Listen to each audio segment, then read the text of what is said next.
Hi, welcome to Millions Including Capitalism. This is Josh. In the second installation of a two-part conversation, I am once again joined by special co-hosts Aquia and Noah, who lead a discussion with Dr. Joy James about her new book, Contextualizing Davis, The Agency and Identity of an Icon. Joy James is a professor of the humanities at Williams College, a political philosopher who works with organizers seeking social justice and anti-militarism. James is the editor of the Angela Y. Davis Reader, Imprisoned Intellectuals, and co-editor of the Black Feminist Reader. James's most recent books include In Pursuit of Revolutionary Love, New Bones Abolition, and Contextualizing Angela Davis.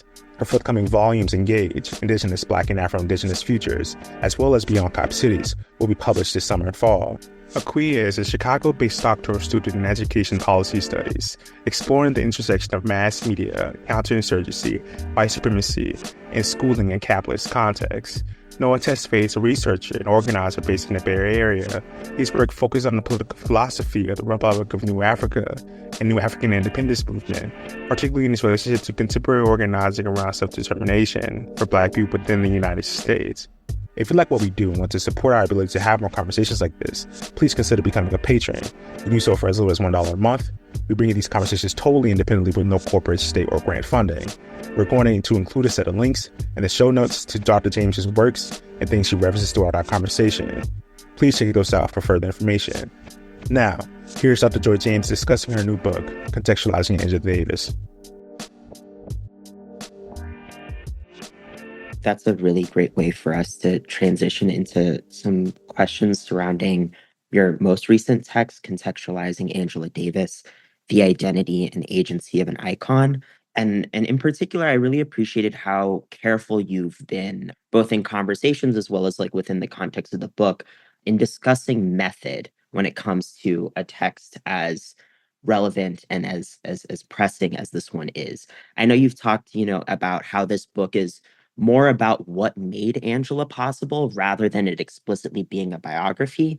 But you've spoken also at length about, or at least briefly about the questions around like lawsuits looming with this text, the context surrounding the 1998 conference at CU Boulder, and suits from Elaine Brown. And I take it that you're kind of doing something within the context of what Orasami Burton describes as archival war in this text. That is, for those that are unfamiliar, is a, quote, disloyal interpretive praxis that accounts for the carceral state's outsized power to tell stories about itself and those it targets, to have those stories recognized as authoritative and to preserve those stories for posterity, end quote.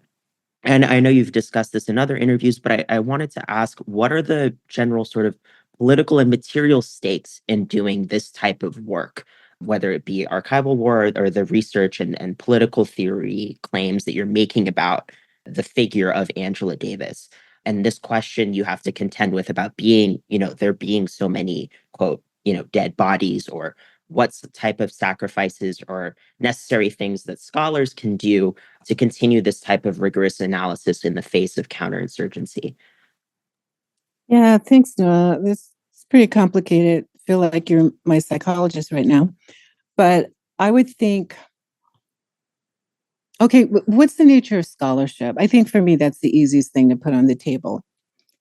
And again, because I've been around for decades, and as I note in the opening pages of Contextualizing Angela Davis, I was in the same places, right? Whether it's Africa, Nairobi, or it's Moscow, or it's organizing in Alabama, or whatever. And on a certain circle, we all know each other. I appreciate Orasami's work and the brilliant book, Tip of the Spear. I think it's different when you have a critique of the state than when you have a critique of the vanguard. And so if the vanguard is actually complicated, right? Like I end one chapter that says, Huey Newton was brilliant, but what he became, I'm paraphrasing, I don't have the book in front of me, as a crime boss is really another story. And then I end, like, the story's over. I'm not even going to touch the story. So there's so many ways in which we want to have a coherent narrative that has a promissory note baked in, that we don't have contradictions, we don't have betrayals, and we don't have people just become exhausted and say, yeah, I'll cut a deal, whatever the deal means, right? I think that our desire to have heroes, sheroes, and to be safe is really not adequate to the moment and never was. So the way I know the Panthers is different from how other people know the Panthers. I don't really know the West Coast. And based on my research of certain things that the West Coast was doing and also listening to podcasts with Daruba bin Wahad, there's a there's an anthology of his interviews with Black Power Media that's coming out from Common Oceans Press later this year. There's a way in which my understanding of the party is really tied to Harlem. And also where, just to be clear, my extended family also is linked to people who were in the Harlem party. So the stories that I hear over 3 decades are different from the stories that are popularized about the Panthers writ large. I remember when I was at Brown University, and I've said this before, I got recruited, here's 10K. I used it to bring veterans who had been incarcerated, that's whether underground, Puerto Rican independentistas, people linked to AIM, American Indian Movement, and definitely people linked to the Black Panther Party. When at the underground, they were going to be the Black Liberation Army. I also invited Frank Wilderson, and Jared Sexton, who were doctoral students at Berkeley at the time. I remember Safia Bukhari sitting on the panel with Frank on one side and Jared on the other. It's the first time I ever met them. Dylan Rodriguez came. I mean, there's a number of people, Claude Marks, Donna Wilmot. And she was breaking down their emergent concept of Afro-pessimism. And it was really interesting, her not being, a doctoral student or a prof, actually engaging in a concept or an analysis. Didn't mean that she understood it, but she was willing to engage with it. So this is going to be my larger question, like, do we really want to engage in analyses that we don't support? Claude's a dear friend. Yeah, Claude is wonderful. Claude Marks, he did 8 years. He's got the Freedom Archives. Claude was supportive when we did that article for Harvard Inquest on Rochelle McGee and the dichotomy between a slave rebel and a citizen. That slave rebel would have been Rochelle McGee and the citizen would have been Davis. And the concept of that stark dichotomy actually came from a philosopher, Janine Jones. But what we did to write it and then be in conversation with Claude, because we were going to step on some people's toes, right, once we launched it. And I'm not saying weeks later when Rochelle got out that it was because of this piece. I'll just say that when Harvard agrees to put something out and stop trying to edit it to make it liberal, then hopefully you contribute to the impact that you need. And so Rochelle did come out in 2023, 50 years. I have to say this part because for me it's so important. 50 years after he was acquitted of the same charges Davis was acquitted of in 1972, but he didn't have private attorneys from elite schools or white liberals to back him. So his judge refused to enter the jury's verdict to acquit him of all the major charges.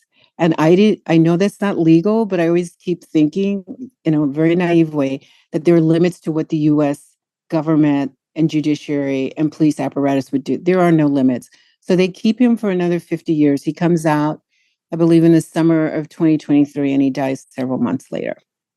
So under these conditions, what does it mean to be polite and nice in your scholarship? I mean, it's like, well, George Jackson, not the same. It's a metaphor, so don't lose it. It's like running for the wall, the escape. Like maybe you definitely, George did not make it, shot in the back, and then that trips a rebellion, a tripwire to Attica. But I know scholars and other people who actually know the facts of the engagement of this era. And Panthers know it too, but um, nobody's talking about it. So I'm not quite sure why not. If we need to have more clarity about the possibilities of struggle. Again, if you juxtapose those two, I'm grateful that one got out on June 2nd, I believe, 1972, or the first week of June. I'm appalled that the other one, who was also shot up and survived the shooting, where John Jackson died and two Black men who were incarcerated died, the white judge died. So I'm glad Rochelle survived, but that he was kept another 50 years. And it wasn't clear about a movement getting him out. And I will add to it that 10 years ago, when I was a visiting prof at UT, he wrote me and he said he was acquitted of all the charges. And I didn't know, I was like, okay, what do I do? How does this? I didn't know what to do. It's like, hey, he was acquitted of the charge. What's the plan? There was no plan. And then for some weird reason, Harvard Inquest, like, do you want to write 4 segments of something for us? I was like, oh, I get it's like a long time to get the message, but yeah, oh yeah, we do. And then we rewrote it multiple times to make it clear what we were saying. And then I felt like it took me 10 years to do what I was asked to do by a political prisoner, but it was complete. And if I'd followed the niceties and the civility and the mannerisms of what I see as elite academia, I never would have written something like that or co-written something like that. And yes, there was blowback. It's like you call somebody else and harass them about this. I'm like, don't call me anymore about it. It's a done deed and it's going to come out. So for me, the question becomes, do we want to understand the material conditions of struggle or not? If you do, then you read stuff that is not going to make you feel happy and it's not going to be popular. But if you actually plan to do something, you actually need an analytic beyond like we will prevail and we have dreams and so on and so forth. When I was at a last year, and I talk about it at MBA, New Bones Abolition, at an anti-death penalty conference in Houston, and Sekou Odinga is on the panel. It's like Panthers are all on the panel for whatever reason. I'm put on this panel, and so and I shouldn't facetiously say, but yeah, I spent all my years at Brown anthologizing political prisoners and got hell for it and then left. So there is a reason why some people trust me, and they're probably not academics. But anyway, we're on this panel, and Sekou Odinga is on there. And Sekou was one of the people that helped break Asada out, and nobody was harmed. And like to pull something out like that. And also Silvio Berardini, she was there. She had to do 20 years in US prisons, which are like horrible. And then they extradited her back to Italy. And Marilyn Buck, I don't know the full story, but I understand that the underground was committed to their people and struggle, and they risked their lives. So Sekou is saying to young people in the audience that it is their struggle now. He's an elder. He was captured. He was held for 33 years, and they tortured him, pulling out his fingernails, his toenails, other things, right? And now he's out. And Sekou transitioned a couple of months ago. So, but what happens when we're in Houston and he's at the table, there's pushback from young people who are lovely and smart and everything, but they're talking about their freedom dreams and how the elders at the table won't align to their freedom dreams. And, you may like my critique, you may not. It really, honestly, I don't write to be popular. I write to attain a certain kind of accuracy and a certain kind of memory. So hence I say that I'm a librarian, right? Or an archivist often. But what happens is we all start to engage in this back and forth. And then there's a young brother and he's a bit upset. And then it looks like it's his sexism, but he just really disagrees with the politics of the young Black sisters. And finally, I say, and it's in the book, perhaps what you want from your elders is their devotion. Maybe you want that more than a shared dreamscape, because there's some people who've been so tortured, who've lost so much, that maybe they have more nightmares than they have dreams. So, and also, it's really for me, I don't have words for it, but like how the Black middle class asserts themselves in challenging people who fought. And again, it doesn't mean that those people are absolutely right in their choices or brilliant or great leaders. It's just that they actually fought.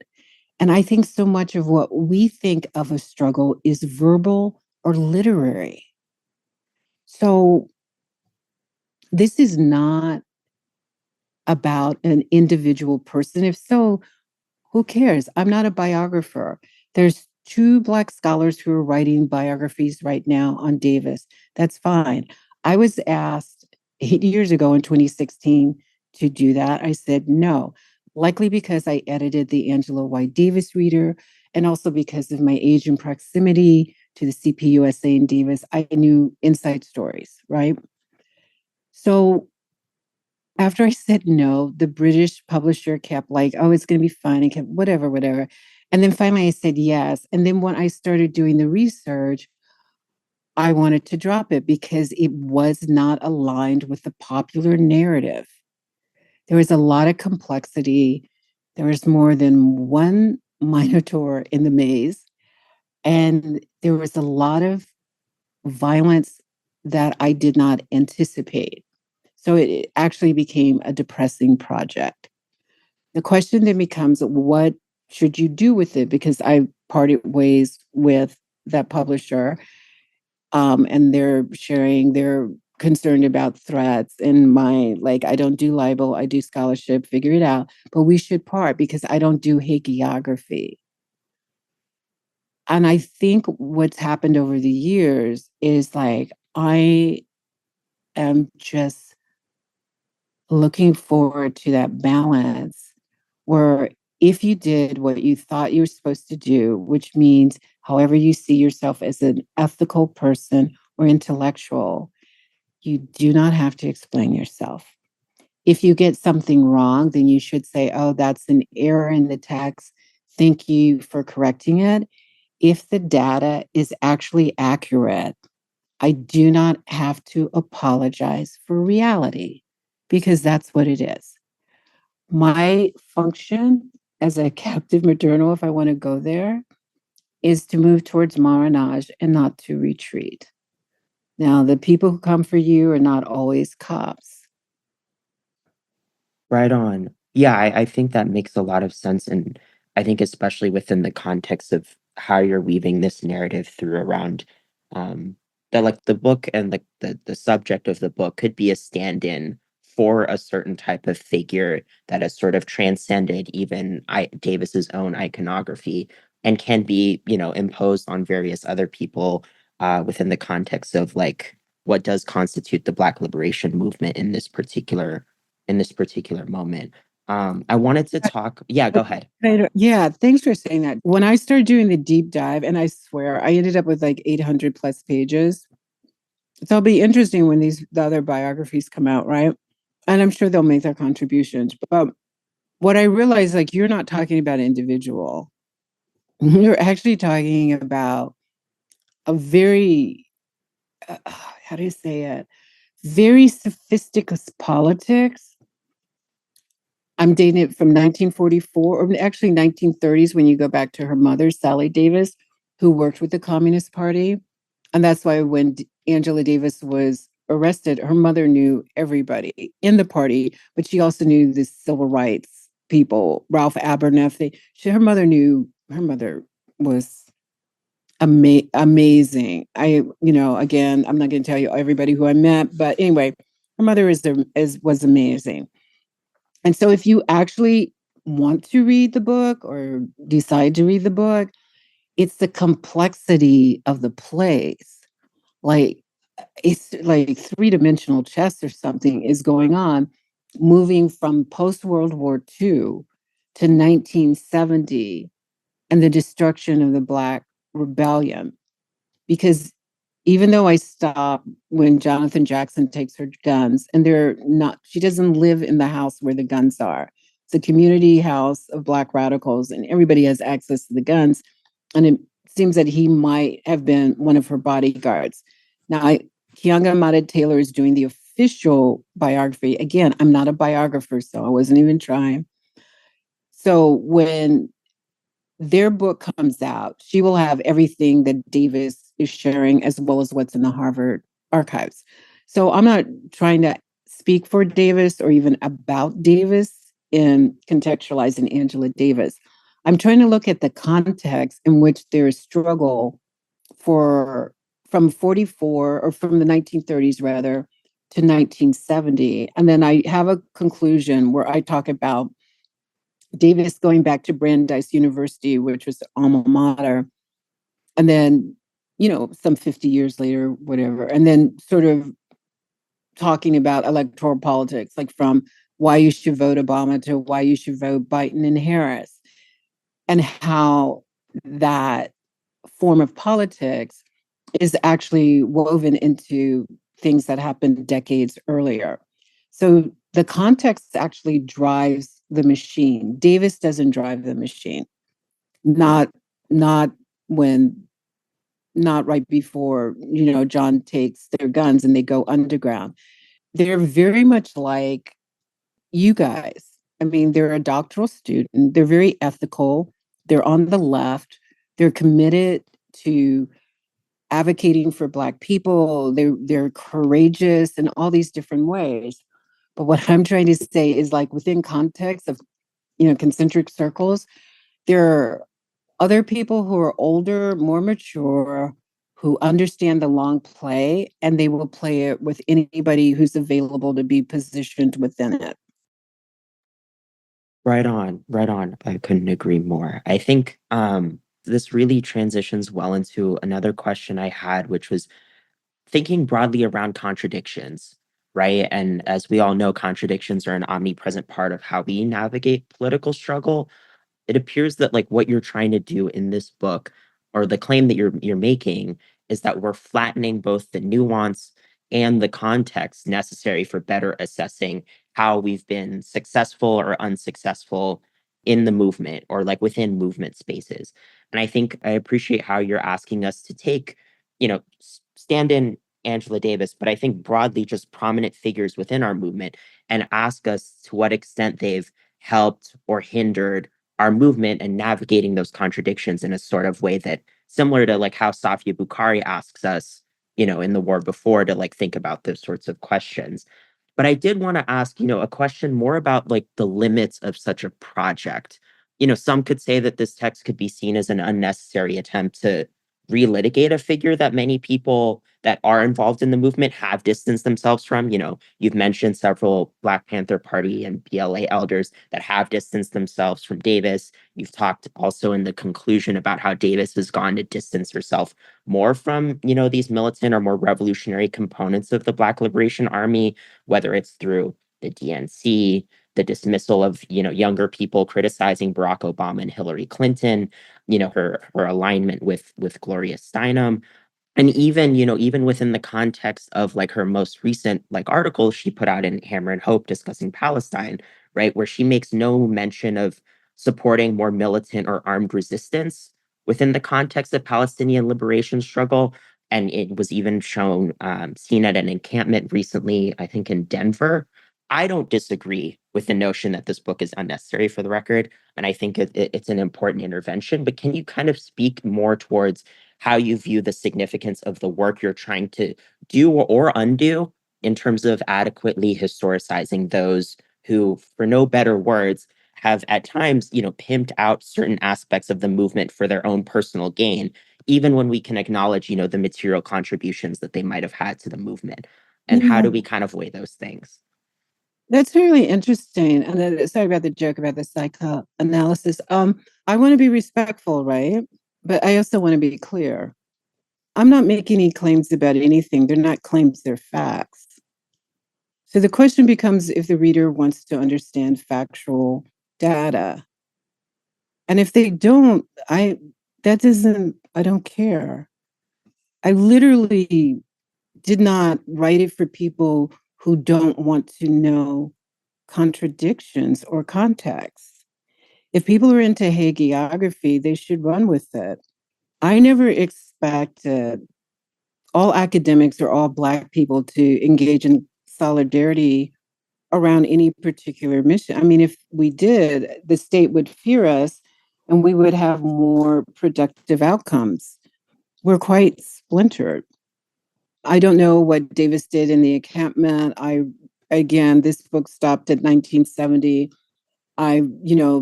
The last chapter, though, is about this returning back to their alma mater. So it's like, went to Brandeis when I was like 18 or 19. Now I'm circling back. The data on Gloria Steinem was not easy to get, as I know. That information should have been in any library in the United States in terms of the 1959 pamphlet, Negro Segregation, which has a foreword by Senator Humphrey, who would be vice president to Johnson, President LBJ or Lyndon Baines Johnson. So if I had to go look around the world to find a pamphlet that somehow got disappeared and someone had to go in with a cell phone and just take shots of it and then get it out, either you believe in serious scholarship or you don't. If you're saying it was fine that pamphlet that Steinem did, which clearly showed you the plan of where they were going, like to have a whole segment on Negro segregation and publish it in 1959 and not mention Reverend Martin Luther King, it's what they're saying is that movements are unnecessary. There should not be movements. So they told you in 59 what the play was, and then they unrolled it or unfolded it or whatever. They put it into motion. So if people think that's irrelevant or it's a false claim or it's a questionable claim, it's data. So the question for me becomes like, do you want data or not? And if you don't want data because you don't need it, because you're going to make a narrative without data, which means there's no substantial facts other than, your wish fulfillment, then, that's your choice. I think the Academy is open to that as well. So, I mean, even someone had said once, wrote something like, why are you doing the biography? They're still here. It's like, oh my God, the presidents have biography. People do biographies all the time. And it's not a biography because I'm not a biographer. So in some way, I feel that, again, we're ethical people, but the way in which our ethics are structured is not really clear. Because I also believe that we have brands and investment in certain ideological constructs and certain ideological folks. And we started off talking about funding. We could also talk about how you get into a doctoral, setting. Who writes letters for you? What you're allowed to teach. I mean, this may sound like a footnote or a side, but it's relevant. Like I've gone to different Ivies, where they won't teach Afro-pessimism. I don't care how you feel about it. It's actually real. So if you are actually a scholar, then you could say, well, this is not an analytic I'm going to use because it doesn't work with my framework. But if you're trying to disappear it or ban your students from reading it or being able to get credit or never being able to present a dissertation where they can embrace it to the extent that they want to, then I've called that in other places a different kind of left book banning. And so, again, propaganda is one thing, scholarship is another. So I'm comfortable with contextualizing Angela Davis because it's not propaganda. Now, is it the best scholarship out there? I'm not saying it is. I'm just saying that I found data and made analyses and connections that I had not seen before. And I'm sure the publisher Bloomsbury, if they thought the book was repetitive of existing scholarship, they certainly would not have published it. And they're the ones who reached out to me when I was demoralized and said, everybody keeps trying to rewrite this book. So it comes out with a standard, narrative when I'm trying to tell you based on research and what I know from Panthers who fought and had to face death squads from Huey Newton coming to the East Coast. So I talked a bit about Safia Bukhari at Brown, but I mentioned what she said about, Jared said this, Frank said this, but she also said at her panel that the Panthers who went underground were caught between a rock and a hard place, meaning the FBI was trying to kill them. That's, I guess, the rock or the hard place, whichever. And Panthers coming out of Oakland were trying to kill them. So that's the other side. And if we don't have a narrative about that and didn't even know that, or we kind of know it, but we don't want to explore like what is going on when the state is trying to kill rebel or revolutionaries and Black Panthers on the West Coast are trying to kill rebels or revolutionaries. And that reads to me like we don't want to know. And I don't try to convince people who don't want to know. Does that make sense? Yeah, no, that makes sense. I was gonna say, I think your point about like history and like people not wanting to know is interesting. And just as a quick comment, I found it also interesting too to see the general initial reception of the book, right? Like I waited a while to like get a copy because it had initially at least sold out on my end, buying from the publisher. But for as many books as there are floating around, I do find it interesting that there is such little discussion around your findings in this particular book. And that's something I think, within the context of how you've been discussing, sort of like people not wanting to hear the truth or not wanting to hear the facts. The quiet I notice in response to the book or like lack of engagement in certain spaces indicates to me that either, people are not, reading the book. People post things on social media all the time about, hey, I got a new book. But I think more importantly, not wanting to unpack or deal with or contend with the findings that you have here. So I thought that was an interesting sort of thing to notice. I appreciate you being candid about that because most people won't say that. But that was also the case with New Bones abolition, right?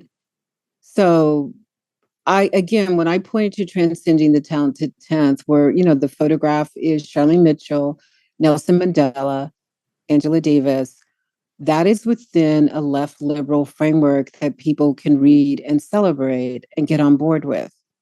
If you do something which Frank did in Incognito, is point out, I assume it's been years since I read it, that there is Nelson Mandela as one possibility of leadership, but the only other person who could have rivaled him in an election and defeated him as the new incoming president would be Chris Hani.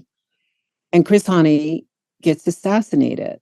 And when I'm visiting South Africa and I'm talking to Black doctoral students, women, and I'm saying, hey, all the money has Mandela on it, but there's no money with the face of Chris Hani. And I wouldn't even know about Chris Hani except for I read what Frank wrote.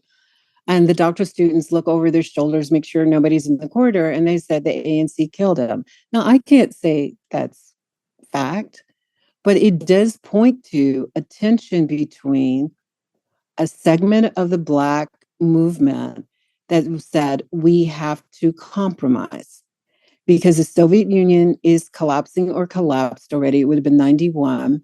We don't have funding to keep going to go for the land and the money so that the people will not be poor and the violence can quell or, go down. And what happens is that the Mandela faction of liberalism work with the West, share a Nobel Peace Prize with de Klerk, who probably was, knew about these death squads that were decimating the revolutionaries, right? That is a choice. And so we're going to celebrate Mandela. And I was there when he came to New York and I was out in the streets. I was celebrating too, but I didn't know about Chris Hani. So we're going to celebrate Mandela and we're going to forget the revolutionaries who died because they refused compromise. That's the nicest way I could say it.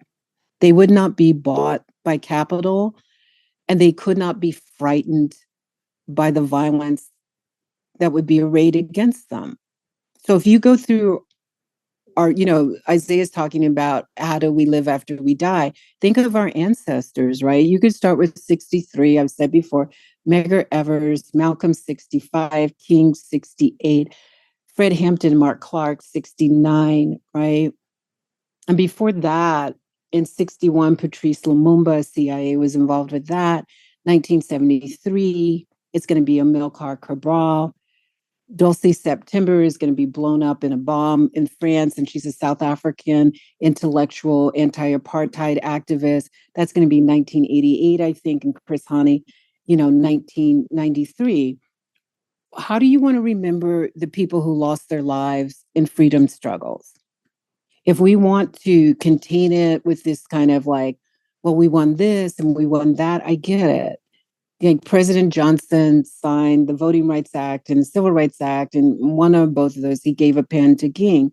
At the same time, he was paying mercenaries to stabilize apartheid in South Africa and assassinate African intellectuals. We are compromised as a people. So I'm not looking for any kind of magic solution, heroic leadership that does not include those who lost their lives in the struggle. And when you include the people who lost their lives in the struggle, you can see more clearly how deadly this state is and that it has an expansive reach. If we're going to follow the dreams and we're going to follow other narratives of care that are not tied to concentric circles of security, then I think we're left very vulnerable. And on my part, this would be my wish, but you don't always get your wishes, which is fine. I would be happy if we were more critical about the reality we have inherited and less celebratory about a reality we don't even grasp because we won't look at the terror baked into the architecture of the state. Yeah, wow. Thank you so much for that. That's definitely going to be giving us a lot to talk and think through. And with what you said earlier around, I guess, the ways that, the book is sold out, but there doesn't seem to be as much conversation about the text itself and the implications of what you're saying.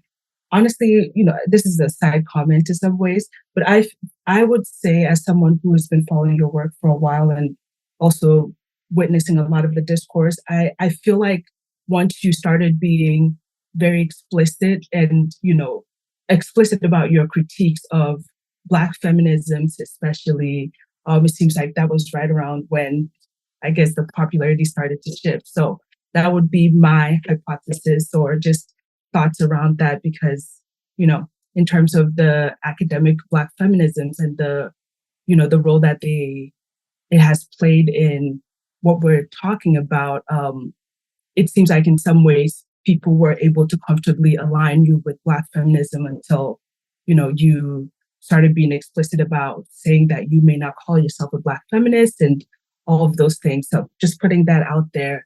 But then shifting to our final question, so that I think this question is actually great because it connects to so much of what you talked about, both with contextualizing Angela Davis, but also New Bones abolition. You mentioned that you're not doing a hagiography. This is not about idealizing a subject. It's about engaging with the data and, discussing what comes out of it.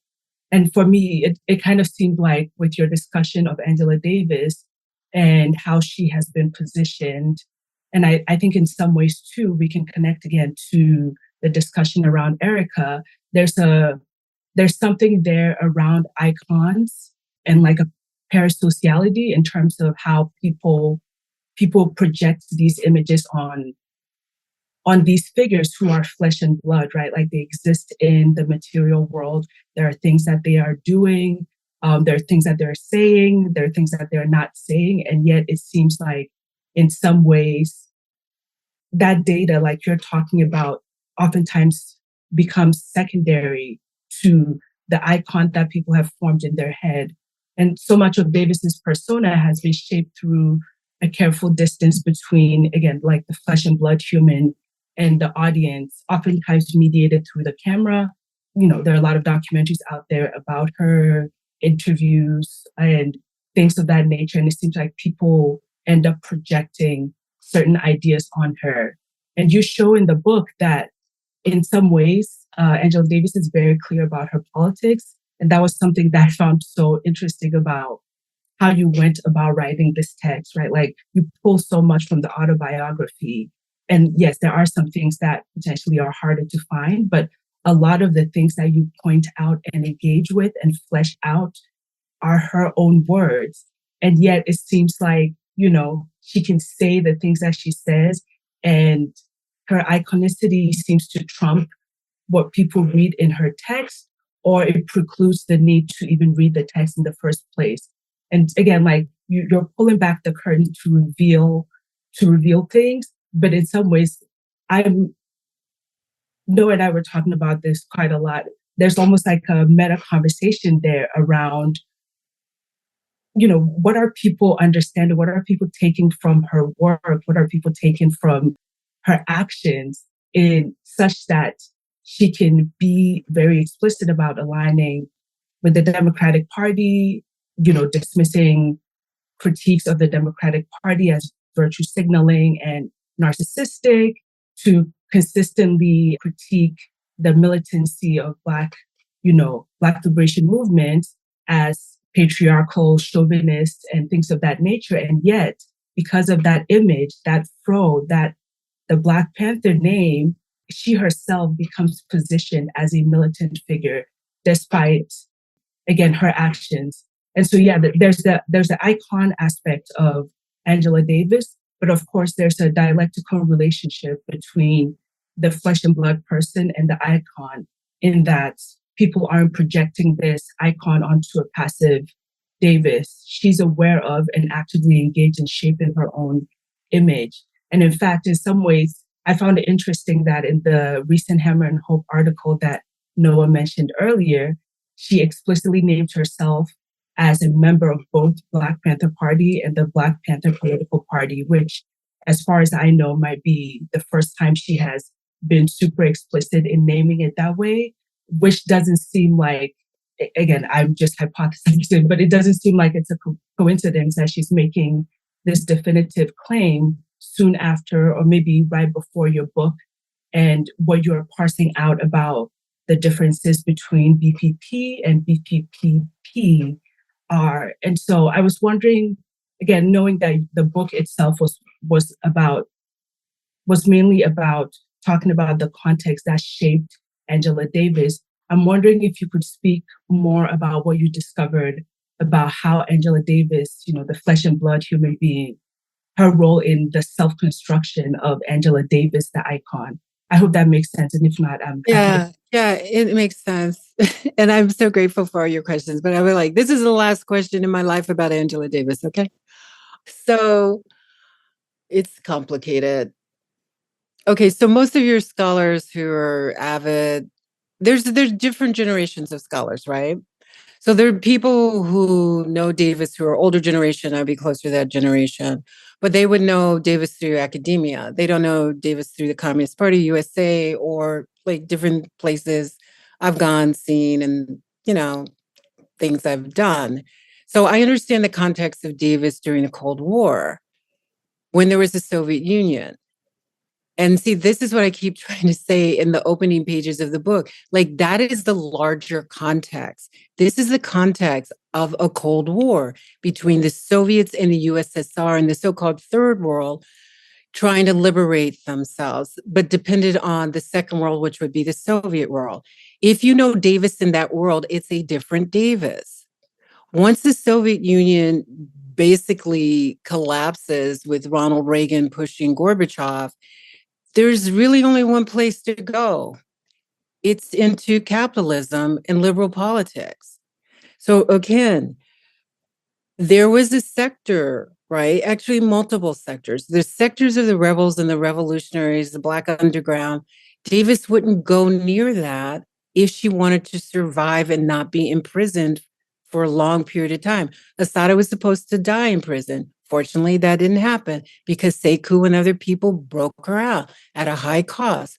33 years in prison for Sekou, 20 years for Silvio Berardini. You guys are not talking about either of those two. The only reason people could say Assata taught me, or Assata's my mother or daughter, or whatever, is because of the acts of revolutionaries who risked their lives to make reality different and to create opportunities for rebels, right? You could also think, I'm going to take the long way around because it's the last question, but I very much appreciate it. You can also think about Kamal Siddiqui. Remember, Asada had a baby girl who went to Spelman and is a grown woman now, is mother herself, I believe. But Kamal Siddiqui, years after he was out, hadn't been connected with the Panthers in decades, somehow in different ways, I talk about a New Bones abolition. He's, some domestic dispute or argument. Police run his prints and they realize, oh, this is the father of Asada's child. And they offer him a deal. If you entrap Asada Shakur to come back to the US or some island somewhere, or maybe the continent, then we can bring her back and, $2 million bounty, and she can die in prison. He said no. And they said, if you say no, we will make sure you die in prison. Guess where Kamal Siddiqui is right now? He is in prison, gravely ill, with some fabricated murder charge of some cop years, if not decades ago, with no forensic evidence, as far as I know, that would implicate him. Same with Mumia Abu-Jamal, separate from this case. All the witnesses recanted, 12,000 pages of exoneration hidden in the DA's office, and a Black judge refuses him a new trial. So if you see the context, and this is what I keep talking about, if I say that for over 30 years, I know people who've been in the party on the East Coast, and maybe because of those people, I can go offshore and meet with people who are actually in the mix, right?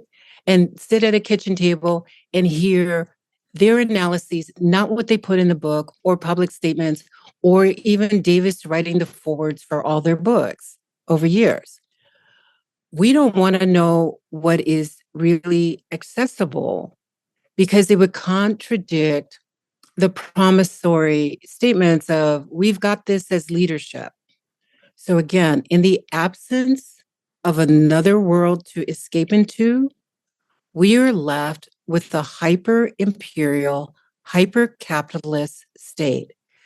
As the sisters told me decades ago, the Soviet Union would collapse because the freedom fighters offshore, meaning not in the US, were going to be killed unless they cut a deal. As the revolutionaries in the US understood that they would be killed unless they cut a deal or go to prison for life and die there or be released weeks or months. Maybe with Sekou was maybe a couple years or something before he transitioned. That is a high cost to pay. That is why in New Bones, I wonder about agape and disciplined love within revolutionary formations.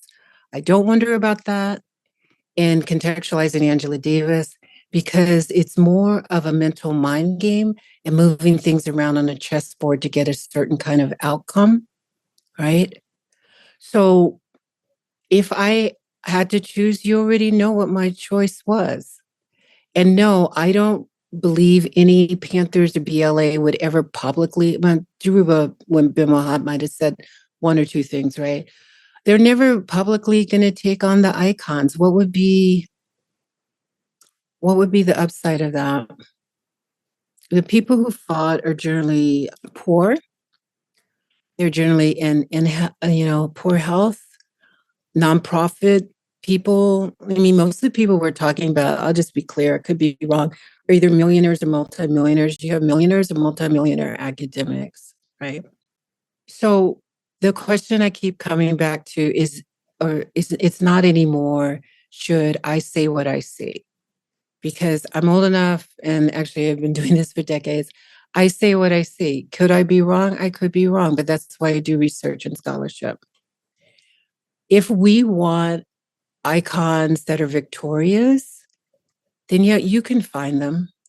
If we want icons that fought and spent decades, and I've never spent decades inside, I've never been arrested, never been a political prisoner, But based on my conversations with them, that's a heavy price. And I don't hear them retracting that they would never have paid that price in order to push our capacity to believe in struggle.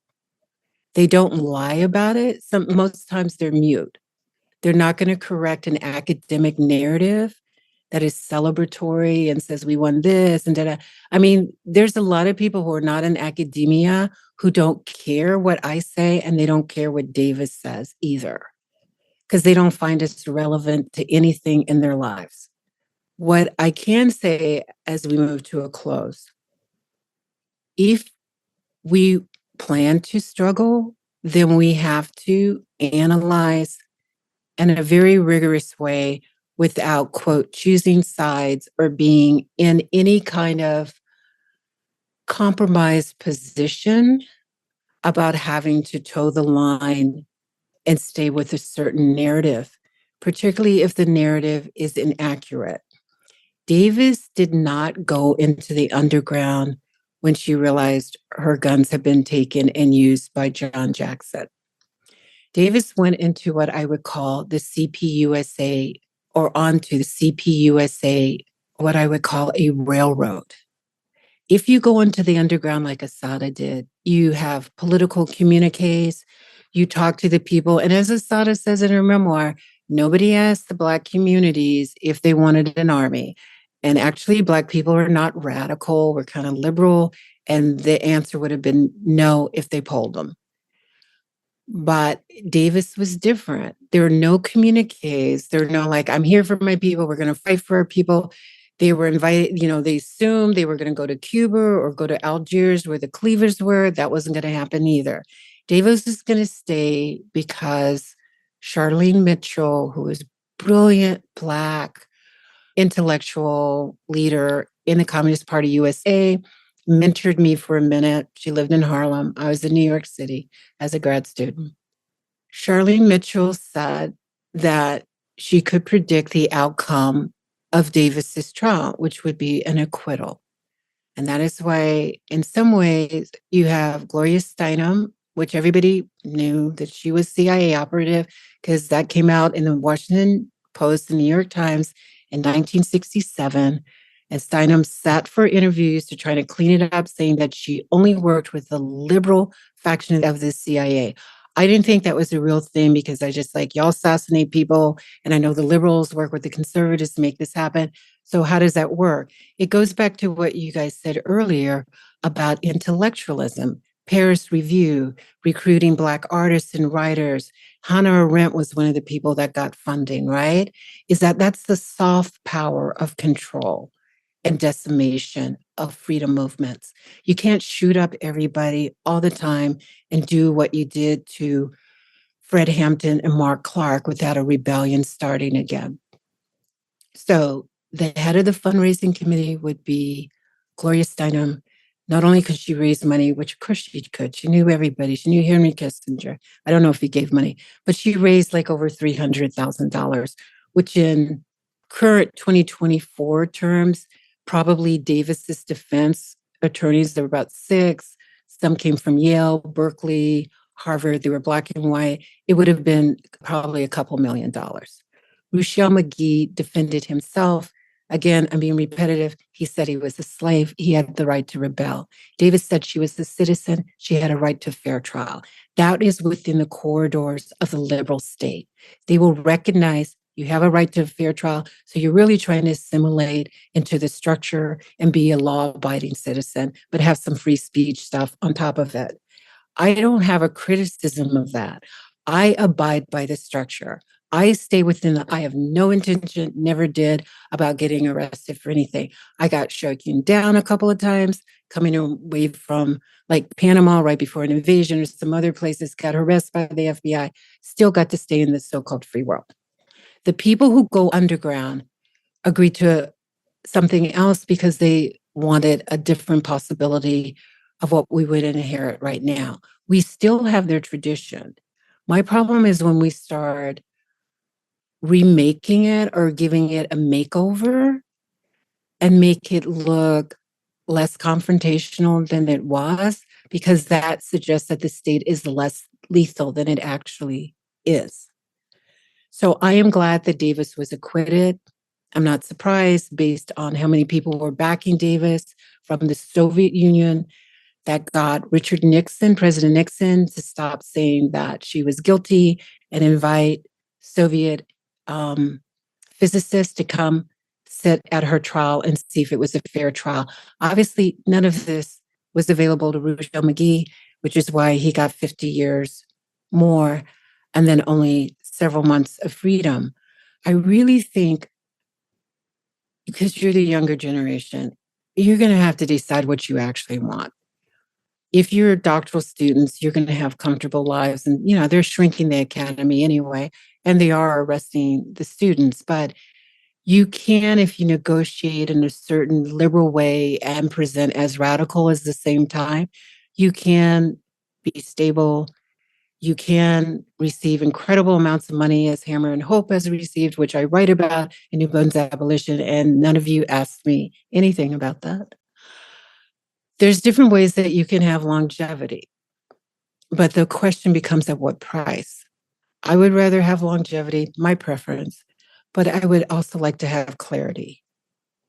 And for me, that's good enough for me to be able to live with myself, not as anybody special, but as somebody who's met the people who've risked everything so that the future possibilities for us would be greater rather than lesser. Yeah, thank you.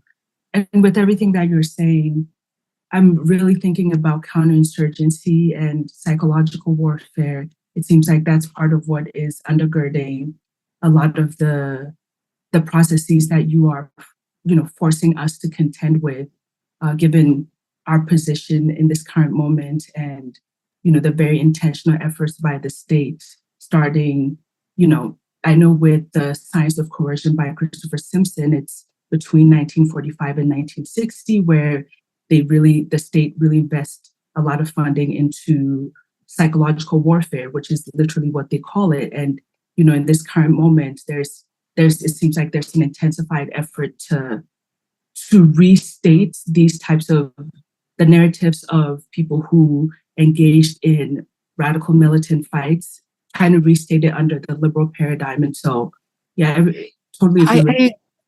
Yes, sorry to interrupt. I agree with you, but I think it becomes a question of where do you want to put your energy?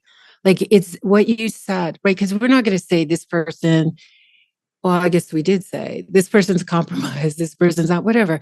Like, at some point, it doesn't matter if that makes sense. The point is how we could mobilize certain zones of integrity, certain forms of what I call marronage. You can call it whatever you want. You can call it communities, right?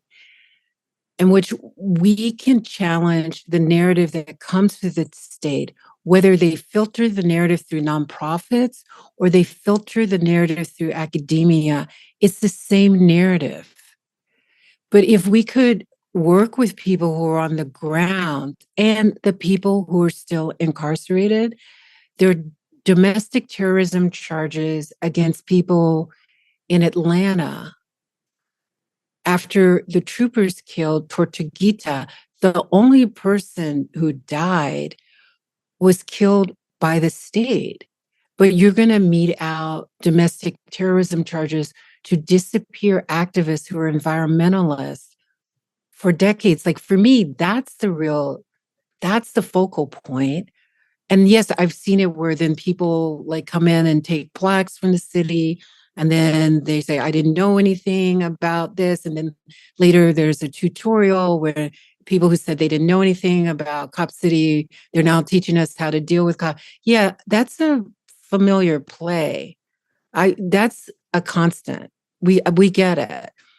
I really think the question has to be, like, I only finished this project because I don't like to be intimidated by people.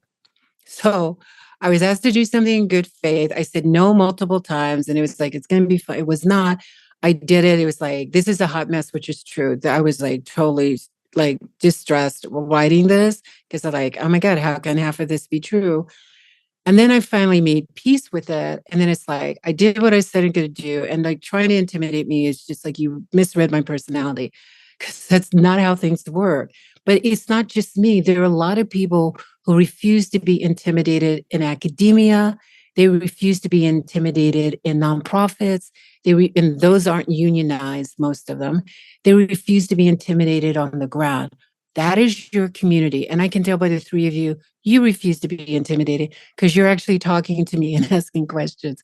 So I would just love to see your leadership blossom, but not be distracted by older people who may be obstacles or younger people who plan to control the narrative. I really want to learn from you more. And for me, that would be a gift. Oh man. Yeah, that I think we can end this here. That was, absolutely great.